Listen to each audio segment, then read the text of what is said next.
Assalamualaikum warahmatullahi wabarakatuh. Perkenalkan, saya Melani Yunanda dengan NIM 22042251.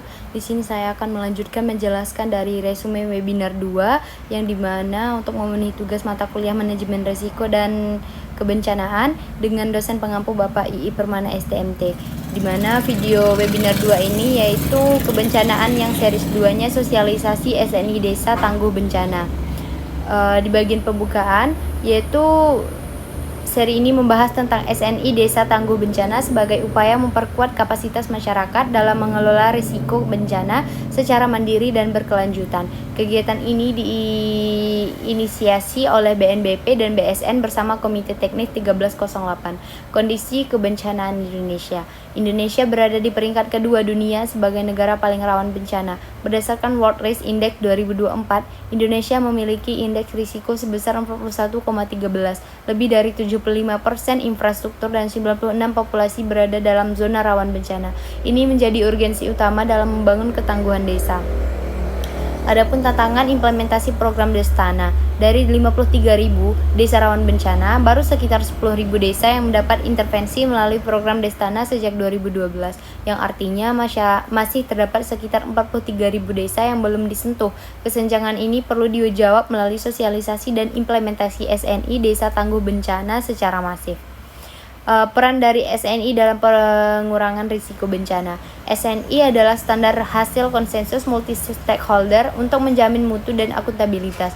Dalam konteks kebencanaan, SNI menjadi alat penting untuk meningkatkan ketahanan masyarakat. SNI menjadi tangguh bencana menjadi kerangka kerja nasional untuk memperkuat ketangguhan berbasis komunitas.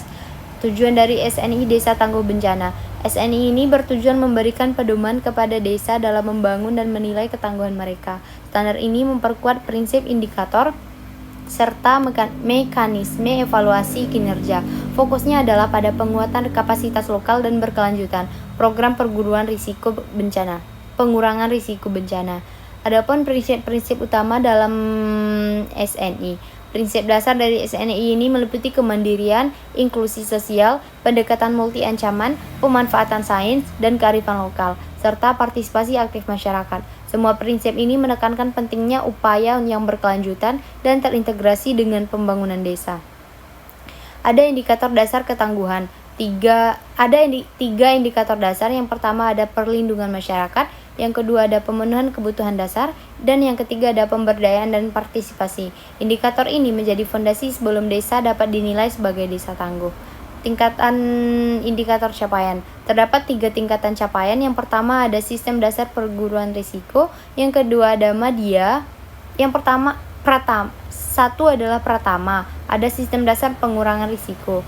2 adalah media, sistem yang dijalankan secara aktif. Dan ketiga ada utama, menjadi motor kolaborasi antar desa dan wilayah. Setiap tingkat menunjukkan level kematangan sistem PRB di desa. Evaluasi kinerja ketangguhan. Evaluasi ini dilakukan secara berkala untuk menilai efektivitas, keterlibatan masyarakat, dan kesesuaian antara rencana dan realisasi. Evaluasi ini bersifat partisipatif dan menjadi dasar perencanaan yang berselanjutnya. Strategi implementasi SNI. Implementasi bisa dimulai dari apa yang sudah ada di desa. Kolaborasi dengan pemerintah, perguruan tinggi, swasta, dan LSM sangat diperlukan. Dana desa juga bisa digunakan untuk mendukung kegiatan ketangguhan berbasis SNI. Adapun contoh dari praktik, beberapa daerah telah menerapkan SNI Desa Tangguh Bencana dengan sukses. Mereka memanfaatkan data risiko, membentuk forum PRB desa, dan melakukan simulasi yang berkala. Bukti keberhasilan ini menjadi inspirasi bagi desa lain. Ajakan dan penutup. Beberapa daerah telah menerapkan SNI Desa Tangguh Bencana dengan sukses. Mereka memanfaatkan data risiko, membentuk forum PRB desa, dan melakukan simulasi berkala. Bukti keberhasilan ini menjadi inspirasi bagi desa lain. Mungkin sekian penjelasan dari saya. Terima kasih. Assalamualaikum warahmatullahi wabarakatuh.